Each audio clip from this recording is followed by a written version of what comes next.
Hey everyone! Welcome back. I am back today with more RWBY Ice Queendom, you guys. That means today is the best day of the week because it is, technically speaking, RWBY Day, even though it is a variation of RWBY. But you guys, I am so excited to see this most recent episode of RWBY Ice Queendom.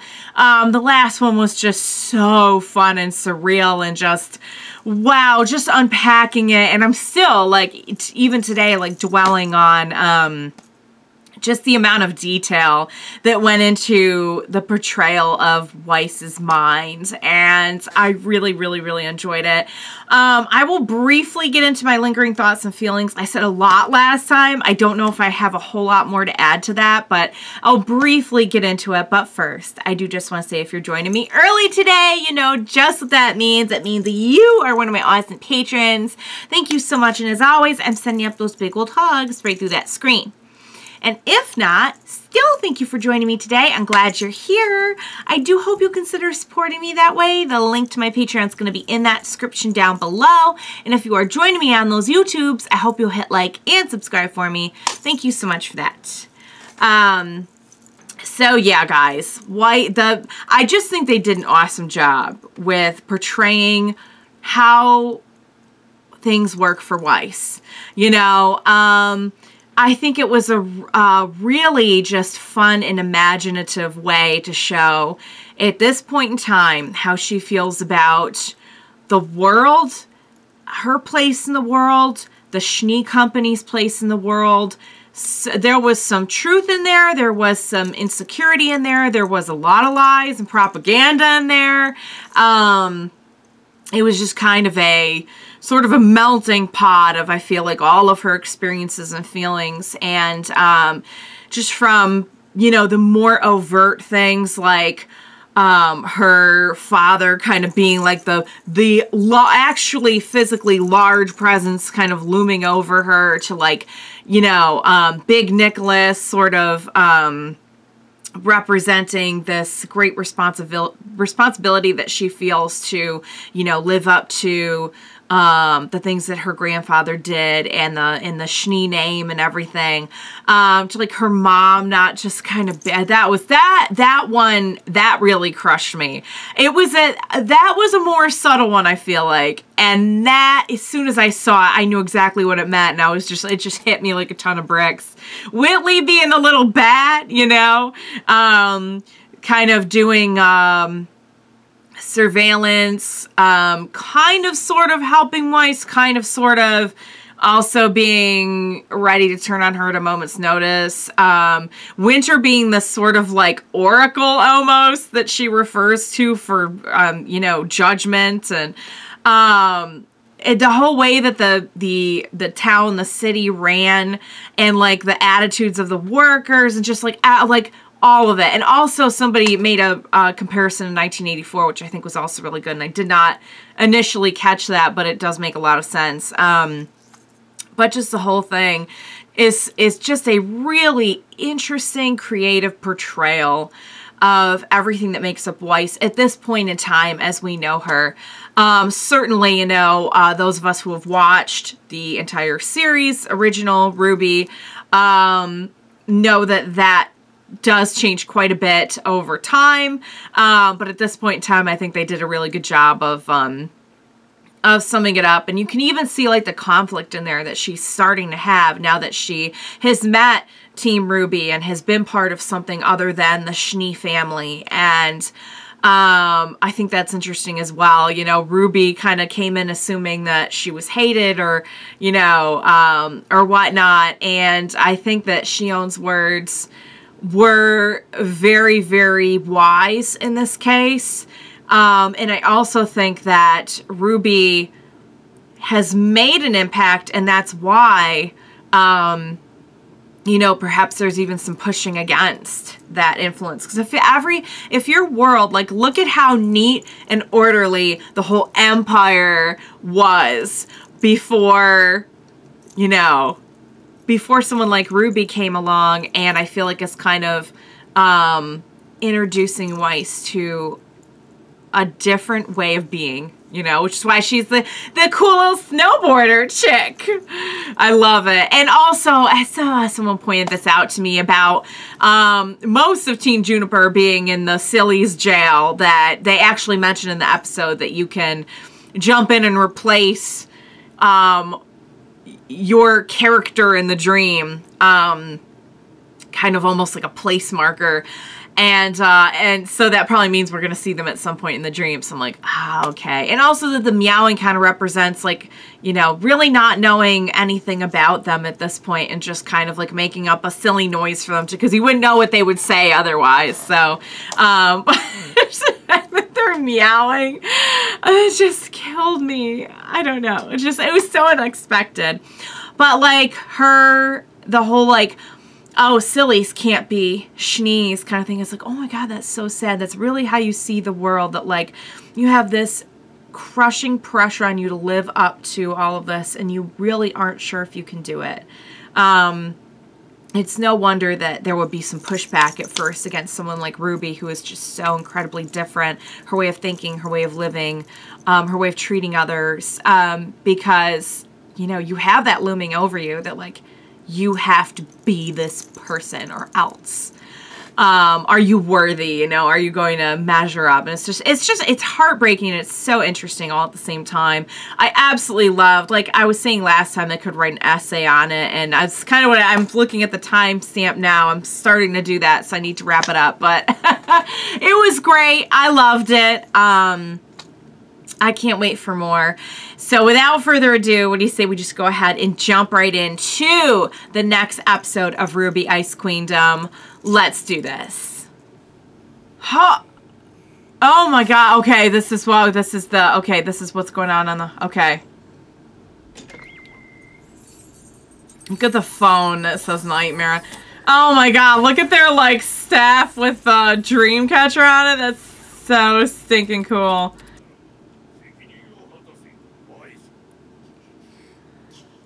The constant pressure, and Whitley just, the people talking about her, Whitley kind of mocking her. Okay, so that was reconnaissance. We knew that, but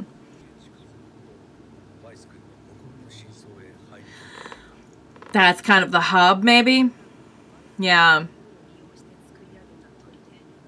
The Nightmare built that. She was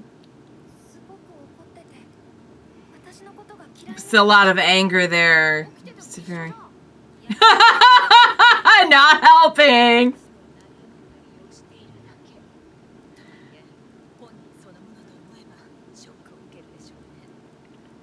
Got it. Okay. So that's not negative Weiss. So that wasn't actually.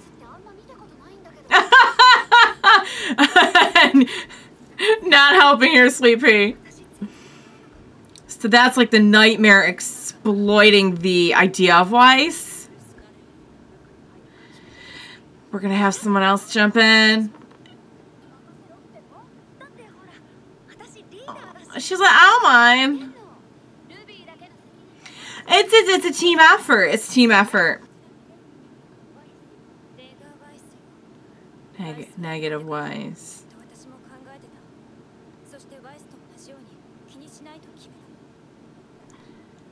Okay. She's like, you know what? I can take it.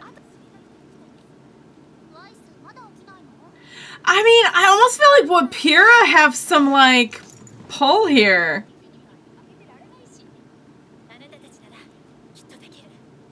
Aww. It was not as far along. It was not as... Aww. Oh. Oh. I saw that little exchange. Just like a... almost like a vulnerability in it. Wow. Spat. Yeah, weird. Weird. So we're gonna get to see how she sees all of them. Oh, nice! Sweet! That was a cool way of unfolding it, though. You gotta, like, relearn how to use it. They're all, like, reverse or inverse of how they should be. I'm loving Yang, too. I'm loving all their outfits. He's like, don't blame me! I'm loving the outfits, and also, yes, I do notice that Blake and Yang are on the cycle together. I mean, also keep in mind, this is like the exploitation of some of the worst thoughts. You know what I mean? Like, this isn't all Weiss. This isn't all she is. I could live a million lifetimes without having to see this again. Yep, and not a nice dude, as we're all very aware. Yep. It's pretty fair. Ooh. They mentioned that last time, and I'm like, yeah.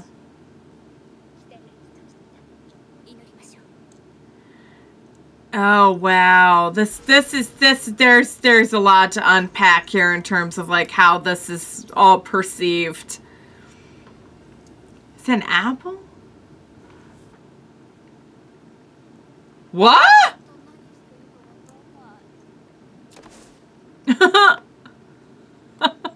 Oh, shadow people.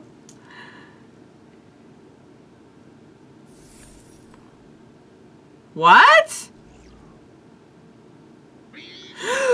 Oh, I knew it was coming and it was still scary.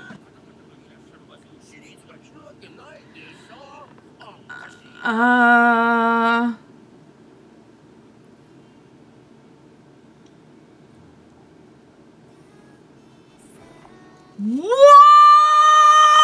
is happening?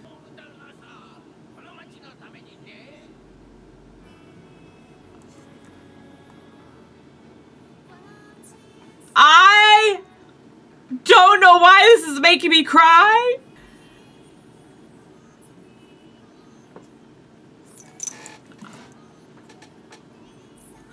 Wow, looking at they came in, didn't they? They came in. They weren't gonna let Team RWBY handle this on their own, were they? Oh my god.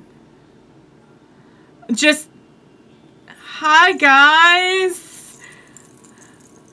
Pyrrha singing this song and just coming in like an angel.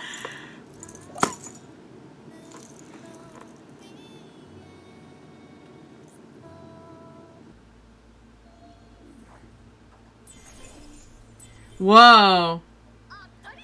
Nicely done. Okay, this looks much different. Oh, you're just a little devious little bat, Whitley. He's like cute and obnoxious all at the same time. Okay. Alright, so going in here as a team did help. Right? That's what I said. Let's go get our friend. Hold on. What are we doing with this? Oh. Oh.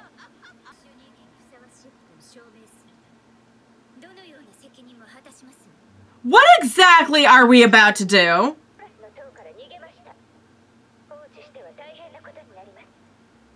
Great. Now we're putting everyone on the lookout. Yeah, because we didn't see them before. Okay.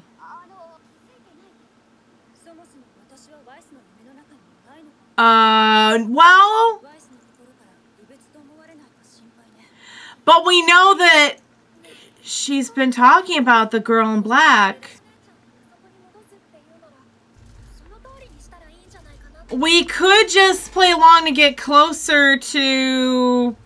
Yeah, we could do that. Surrendering! Happiest surrender. Look at how happy they are to be captured.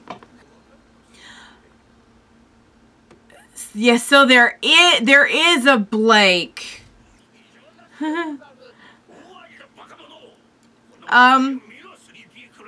Sleepy Klein needs a little coffee before you drop all this on him.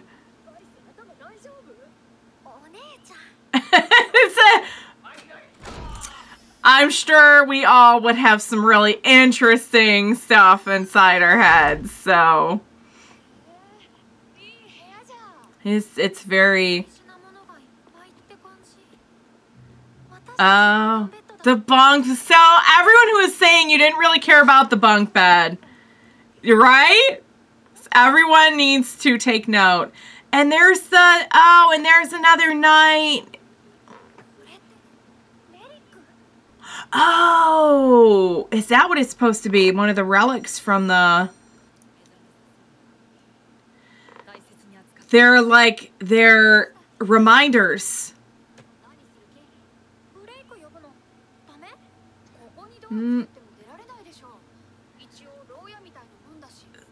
So what do we do?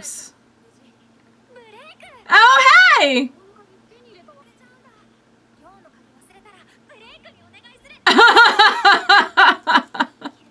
Not the time, but okay. Okay. This is why you're the leader. And what? So we're gonna do this. We're gonna do this fair and square.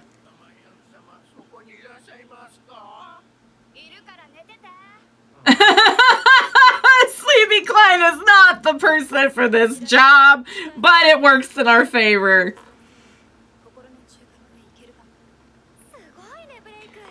Cool. Yeah.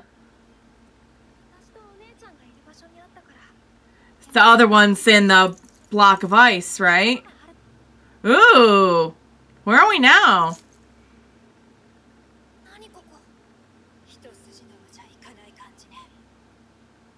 No.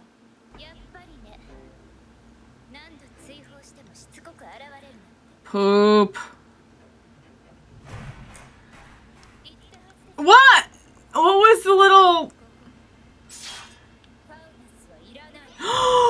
Oh no. Oh, that's all right, you guys. That was so stinking good. Oh man. Team Juniper showing up. That is just gonna be burned in my brain forever. Just Pyrrha coming in, because you know that song is specifically about Weiss, and it's perfect to sing here because that's what this is all about. Her inner feelings, all of this she keeps bottled inside. It works so well on that level. There's also a degree of it, and bear with me here, some of the talk about like the loneliness and things like that, I feel like maybe Pyrrha could relate to. I feel like maybe we really super briefly touched on that in this episode. In her, you know, we know that's kind of where she's coming from in general. Like, there's not many people who take the time to get to know the real Pyrrha. And we had that little, just brief but very effective John having a moment over Weiss and Pyrrha watching it and Pyrrha being like, oh. So it kind of works on a couple different levels. And it also makes sense that, like, in the dream, Pyrrha would be just an angel. And it also hits my heart that Pyrrha was like an angel in the dream, because knowing everything that's to come, seeing Pyrrha in, like, this supernaturally angelic state. And it's Pyrrha, like, never sang on the show, but there's something about seeing Pyrrha as like singing as an angel and kind of like echoing these words back that mean so much for the individual she's trying to protect. There's something about that that completely hits me in the feels. And I just want to tell you that I'm grateful for that addition to the episode. I couldn't even, I was speechless when it happened. But I honest to goodness, am just so grateful for it. And so now they're in the dream. They came in and took their, well, we didn't see Pyrrha in the Silly's jail, but is that, it's because RWBY waved like, hey guys, you showed up. So I'm guessing they came in,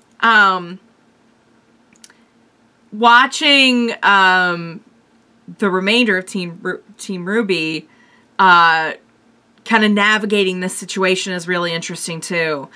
Because it really does go to show, and this is something we haven't been able to get into a whole lot because we are so new in the story, yet also trying to fit in this other separate story. And I just want to take a moment to appreciate how they pushed it along a little bit by showing how well they work as a team in this. It's a good example of like show, don't tell, that they're already like picking up on that dynamic and can work really well together and size things up, which we know from like the big fight scene and everything. But again, it's like one of those things where like if you've seen all of, you know, original RWBY, you know how well they work together because there's been volumes and volumes of evidence of that. Here we kind of have to include really well-selected moments like that to just kind of remind everyone that, hey, like they are, you know, very cohesive as a team. Blake having to see all this stuff about the White Fang and the Faunus and how there's like no Faunus in there. I really believe that she won't hold it against Weiss, because again, this is kind of like all of the worst that's been felt or taught to Weiss taking the kind of the surface level. Like that's not even actual Weiss, that's negative Weiss in charge there that we're dealing with. It is what, like my understanding is it is, but it isn't, you know what I mean? Like, our actual Weiss is in there somewhere, but the dream Weiss, the one that has been, you know, kind of exploited by the Nightmare Grimm, specifically for the purpose of feasting off of those negative emotions and experiences, is the negative Weiss. But it's just painful, especially after they had, like, kind of a breakthrough, you know, it's painful to see Blake see that. I love all the outfits. The outfits are really working. They cut like the whole like Yang look reminds me a little bit of some of the stuff we get later on. The Blake one is a little bit different than what we get, you know, when they do the outfit changes later on in RWBY. But it's a cool variation, and it's interesting how, so it sounds like she got all their weapons like a little wrong, or abilities a little wrong. They keep mentioning it, and I have 3 theories. 1, it's going to be super important, and there's going to be an actual reason that they explain. 2, there's no, it doesn't matter. It's just like a thing that, okay, like it's, you could chalk it up to whatever you want. That she doesn't know them well enough. She, you know, this is maybe how she just remembers it. I don't know. Or 3, that because it's like negative Weiss, which reminds me of like a negative image, and it's a dream world, maybe like everything's inverted. You know what I mean? Like everything's kind of backwards, like looking in a mirror. I think I just stumbled upon something there. I love how as soon as I said it to, the air horn starts going off down the street. What can I say? Everyone loves my theories, you know. God, guys. What a great episode, though. And we do get a little bit more explanation of like how everything works here. We're definitely getting deeper into it. We kind of, I feel like, know a little bit more of what we're after now, thanks to a lot of RWBY's recon work. And it's still just like, I still feel like I'm actually looking forward to editing this one because I can kind of go over it again, because some of the stuff I feel like they're just like moving through like how it works, and I'm like, okay, wow. Or it feels like there's a lot of I won't say like new rules, but it feels like there's a lot of occurrences, I guess, maybe because of the dream and the dream state, that I'm still just kind of like trying to keep up with, you know what I mean? And it's also kind of like so surreal and backwards that it does kind of feel like it's all operating on its own system, you know what I mean? It's super interesting. And it's like I said, I'll look forward to editing this one because I can really just kind of like go, when I edit, I have to go over like piece by piece by piece, like painstakingly. So I'll really get to like dive into it. So all right, guys, that was an excellent episode. I feel like they're just getting better and better as time goes on. And we're pretty far in now because it's only like a 12 episode season, right? I don't know if there's season 2, but if they would go for, I'm assuming this is kind of like a one and done story, but who knows? But that means we're almost halfway through the whole series now, if it is one and done, so, or at least the season. So, guys, I loved it. I hope you enjoyed watching along with me. As always, thank you so much for joining me today. Please be sure to join me next time. It is just so much fun and so fascinating, so interesting, and so heavy to just get into all of these concepts. I know I will need your help, so please join me then. We will watch it together. Bye for now, guys.